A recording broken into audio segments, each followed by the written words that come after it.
Bernie Ecclestone says he'll never retire from Formula One, says it's his favor to the sport. The paddock takes it more as a threat.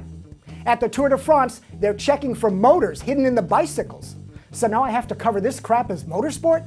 Here's my first report. Lance says it is easier to sit on that bikey seat with just one ball. The French World Cup team honors Peugeot's Le Mans performance by replicating that feat, flaming out into failure in equally dramatic fashion. But the best news of all, we did it. Shakedown has made it into the mainstream media.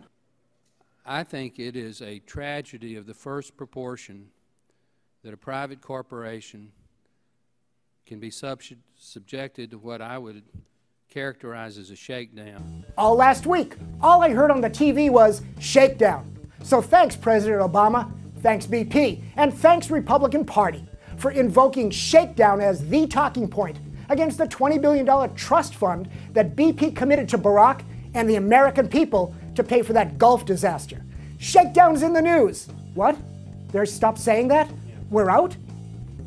Listen, Republicans, I will vote for you if you spend your money with me and run some election ads on this show. Then I can also make sure that we don't play any embarrassing Sarah Palin clips. That is, if you take my suggestion. I'm just saying. A little bit of help me help you. Now that's a shakedown.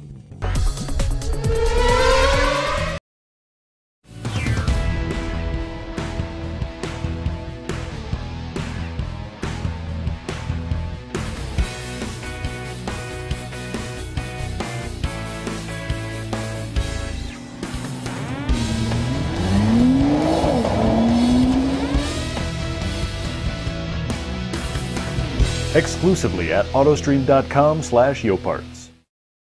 Google 100th anniversary and 2010 and you'll learn a few things.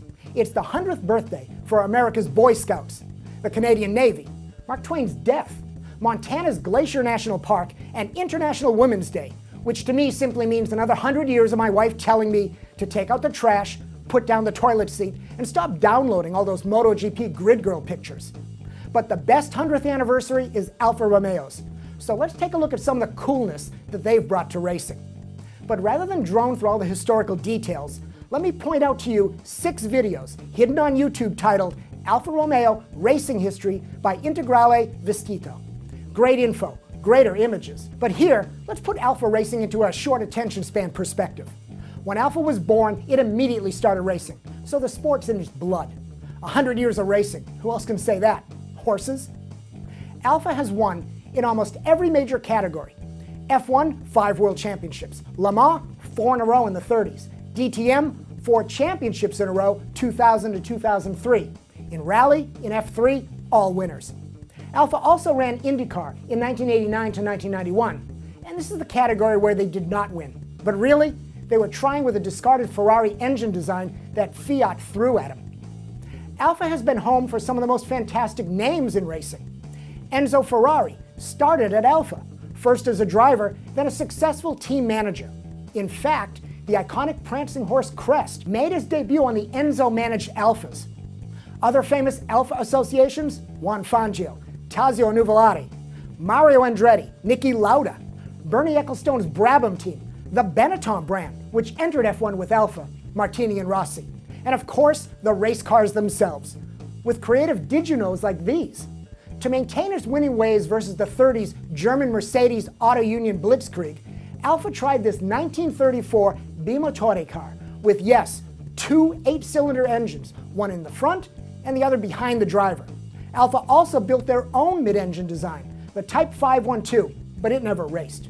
In the 50s, its F1 Type 158 was so heavily supercharged and tuned that it got a stunningly bad ½ kilometer per liter fuel mileage. The 4.5-liter engine had a 5th stroke, which ran unburned fuel back through the cylinders just to keep them cool. In Le Mans racing, the all-elegantly shaped Alfa Le Mans sports cars of the 60s and 70s. And when not great looking, Alfa racers like this 33 TT12 were hot looking nonetheless, with fiercely functional shaping. And 2 world championships in 1975 and 1977 to boot. Then the DTM Alfas, the Italian version of Fast and Furious. There even was a mid-engine V12 prototype built when sedan racing considered becoming even more exotic.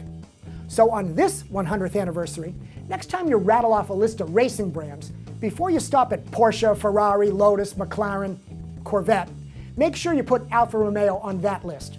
Alfa knows how to race. They've done more, influenced more than many a brand. And if any marque needs to get back on track, it's Alfa.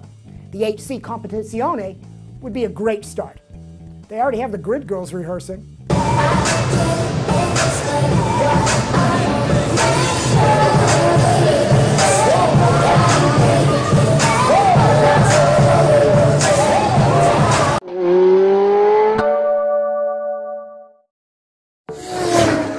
Script delivery. Thanks. Tuesday's opposite day. Oh, you look great today, Derek.